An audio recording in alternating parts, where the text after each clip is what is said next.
All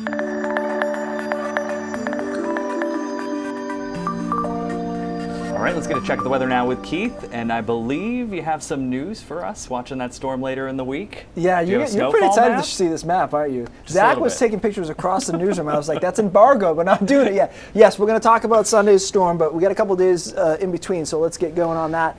Today was decent. We got to 40 in Portland, average high 34, 40 in Sanford, 36 in Bangor. Had quite a bit of cloud cover out across the state today. Southern coastal Maine did all right until the afternoon, then we clouded up. That same cloud cover, though, will keep us relatively warmer tonight in the upper 20s to low 30s, which is pretty mild for January overnight lows.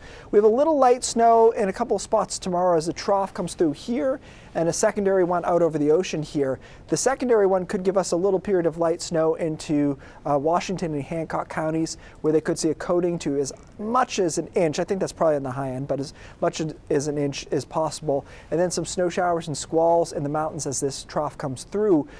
Closer to southern coastal Maine, quick snow shower should do it. No real accumulation is likely there. Temperatures fall pretty rapidly tomorrow night. We're down into the teens and single digits by early Friday morning. And Friday's a bright day, but it's cold. We're struggling. 20s, teens in the mountains and Millinocket and north will be in the teens all day despite that sunshine. And then we're quiet on Saturday, mixture of sun and clouds, upper 20s to around 30 degrees. So nothing going on until Saturday night. Now we'll get to the part that Zach was all giddy about, that storm system for Saturday night, Sunday. We've had storms just missing us by a reasonable margin. We've got another one missing us tomorrow out to sea. Third one, though, starts to cut farther west. We've talked about this blocking high. This is a good thing for a storm system if you like snow. Supplies cold air from the north, so we're not going to have any precipitation type issues. This is an all snow event. It also slows a storm down. Without a blocking high, these race too quickly, progressively from southwest to northeast, and it can't really accumulate all that much. So we've got the high.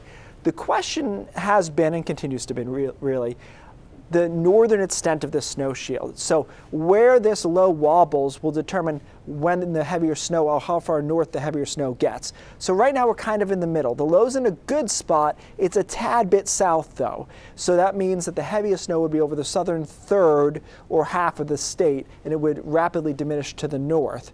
That's how it looks through the day on Sunday into Sunday afternoon, and then the snow wraps up on Sunday night. So this is an opening bid, of course.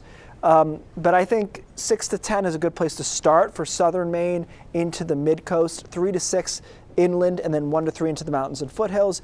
Obviously, if the storm wobbles south, you'll see this whole thing shift to the south, and if it goes north, you'll see the whole thing shift to the north. But I think the general contours should be in the ballpark, given that it's Wednesday, Thursday, Friday. I've lost track. It's like 4.5 days out, so it's out there. But I think that's where we're going to be at, and then we'll watch our next storm system on Wednesday. That one is complicated. Snow over to rain, there's wind involved in that. There isn't a lot of wind involved in Sunday. So it's actually probably a good day for a snowstorm within reason. It's a weekend. Looks like it'll be all snow. It doesn't look like we got much wind going on here. So I think it'll be a well-received system generally. And how likely is it that those figures that you just put up are going to change? Because you talked earlier about the big discrepancies in the models. So do you think those numbers are going to change much between now and Sunday? Probably. I'd say it's actually more likely that the zones shift up in north and south more than the numbers change a ton. But you never know being this distance away. But I think people want to know where we're at right now. That's where we're at. Ballpark. Yeah. Got it.